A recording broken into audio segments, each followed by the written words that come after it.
3 coisas que eu aprendi com autismo. Eu sou Carla Oliane, fonoaudióloga e coach de mães e vou compartilhar um pouco da minha experiência com você.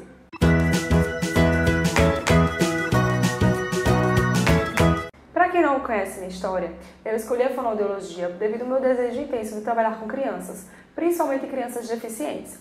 Mas na época eu pouco sabia sobre autismo. O único contato que eu tive foi com uma criança, na verdade já era adolescente, lá no interior, que estudava na escola que minha mãe trabalhava. E quando começaram a surgir as crianças autistas no meu consultório, eu ficava com aquele receio. Será que eu vou conseguir? Será que vou dar conta? Porque eu achava muito difícil atender autistas. Mas, na verdade, com o tempo, com a minha experiência clínica, eu percebi que a dificuldade não era nas crianças, mas em mim. Porque tinha algumas coisas que eu precisava trabalhar em mim antes, para depois atender as crianças. E eu vou compartilhar com vocês essas 3 coisas que eu aprendi com a minha experiência clínica e que hoje eu levo para a minha vida. A primeira coisa é a paciência. Quem me conhece sabe que eu sempre fui uma pessoa muito impaciente. Sempre queria as coisas para ontem. E era muito difícil lidar com isso. E a minha prática clínica me fez entender que a paciência é importante, não só no consultório, mas como em todo o contexto pessoal, profissional. E trabalhar com crianças autistas requer paciência. Requer você saber esperar o tempo do outro. Quando eu fizer uma pergunta, a resposta muitas vezes não é imediata. Mesmo assim, eu tenho que esperar, ter calma e saber que aquela resposta pode chegar naquele determinado momento ou não, ou até depois. E isso fez toda a diferença para mim. Saber esperar, ter paciência, não querer trabalhar sempre com resultados imediatistas, tudo muito rápido, tudo muito pronto. Então, o autismo me ensinou isso no meu dia a dia. A segunda coisa que eu aprendi foi a valorizar o silêncio. As pessoas têm muita dificuldade de silenciar, tanto para se ouvir, como também dentro de um diálogo. Quando falta o assunto, a pessoa fica, e agora? O que é que eu vou falar? Qual é a próxima coisa que eu vou falar? E como eu sempre fui muito falante, na verdade tagarela, né? As pessoas me chamavam de tagarela. Então eu sempre tive essa necessidade de falar muito. E na minha prática clínica eu vi que não, que eu preciso silenciar. E perceber que a comunicação ela vai muito além do que simplesmente o verbal, o falar. Existe uma linguagem não verbal, algo muito maior por trás. Uma expressão facial, um sorriso, um olhar, um gesto. E trabalhar com crianças autistas, ou até mesmo você que tem filho autista, sabe da importância da comunicação não verbal. Quantas vezes o seu filho não precisa falar uma única palavra e você consegue compreendê-lo? Claro, eu sei que muitos pais anseiam pela fala, têm muitas expectativas e eu sei que tudo no seu tempo, mas é importante entender que a linguagem é algo muito maior do que apenas falar. A comunicação é algo muito mais amplo e o seu filho ele se comunica de alguma forma, mas ele se comunica. Tentem compreendê-lo, buscar entender quais são as suas habilidades comunicativas, como é que ele se comunica no dia a dia. Não fique tão ansioso naquela coisa, ele tem que falar, quando é que ele vai falar, porque senão você vai acabar perdendo essas pequenas coisas do dia a dia. A terceira coisa que eu aprendi e que eu considero a mais importante, a felicidade está no processo, está no caminho. Muitos pais ficam naquela ansiedade, como eu falei no item anterior, de meu filho vai falar, quando é que meu filho vai falar, meu filho não fala. E até os terapeutas também, a gente não está livre da ansiedade. Mas a gente tem que entender que a felicidade está nas pequenas conquistas diárias. Quando o seu filho olha para você fixamente, quando ele sorri, quando ele interage com você, quando ele solta um sonzinho, quando ele tem uma atenção compartilhada, quando interage com outras crianças. São essas pequenas vitórias que fazem toda a diferença. E tudo isso é importante, nós terapeutas sabemos, e eu sempre explico para os pais, que essas coisas são muito importantes. Digamos que são os pré-requisitos para que a linguagem verbal apareça. Então a fala, ela é a última etapa. Eu recebo muitas dúvidas das mães. Carla, meu filho tem 4 anos, é autista e não fala nada, ele vai falar?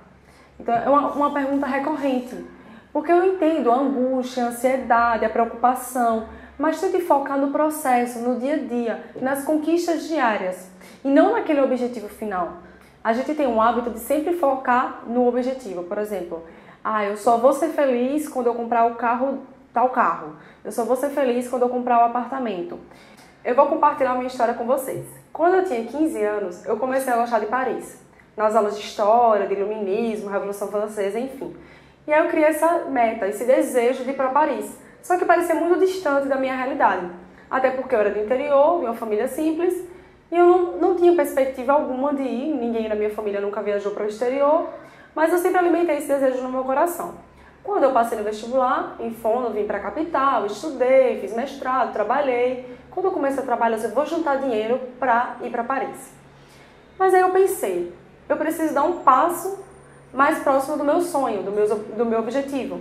E qual foi esse passo? Me matriculei na Aliança Francesa para aprender francês, que é uma língua que eu amo, que eu acho muito linda.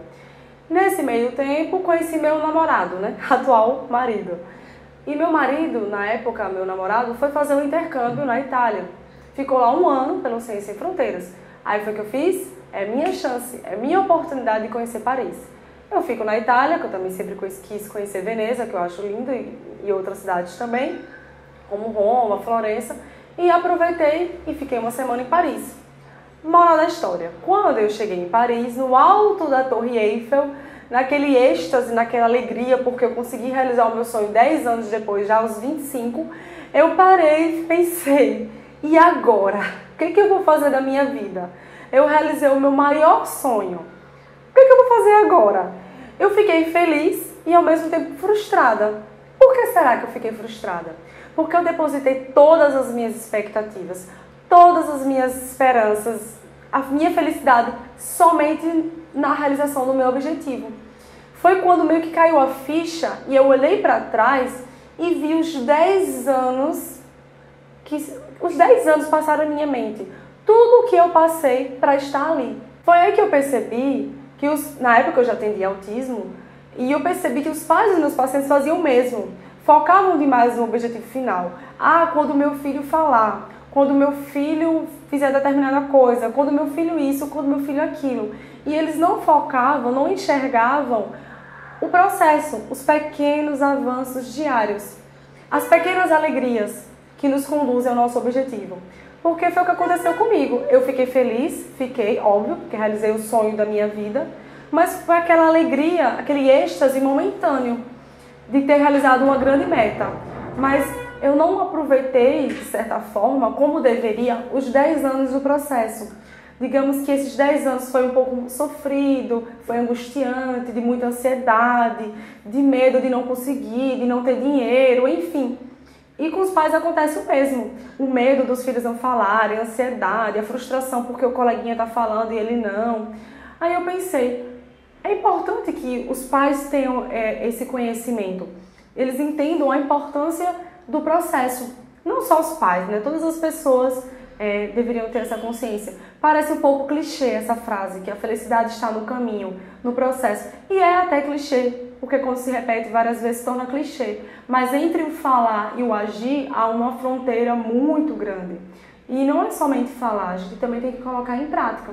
E por causa disso, eu resolvi trazer uma dica prática para vocês pais. Peguem uma caixinha, uma caixa bonita e escreva todo dia num pedaço de papel uma pequena conquista do seu filho. Por exemplo, ele falou mamãe pela primeira vez, ele olhou para mim fixamente por mais tempo, ele brincou comigo, ele brincou com o coleguinha, ele não chorou na escola, não chorou na terapia. E escreva pequenas conquistas, das mais simples até as mais complexas, que você achava que ele não fosse conseguir e ele conseguiu e te surpreendeu. Mas foque também no que é simples, no que aparentemente é pequeno e anote. Quando você estiver triste, ansioso, frustrado, com medo, achando que seu filho não vai conseguir determinado objetivo que você tanto deseja, que é normal o ser humano sentir desejos e anseios, pega a caixinha, balance e escolha uma. E leia com aquela emoção, como se você estivesse revivendo aquele momento.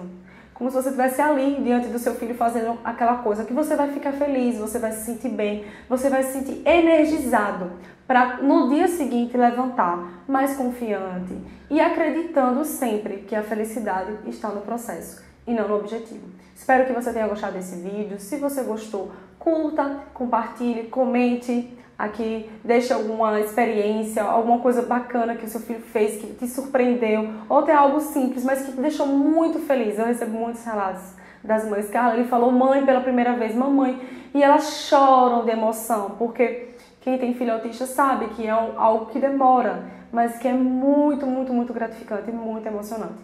Então compartilhe, comente, curta e eu espero você no próximo vídeo. Beijo, tchau!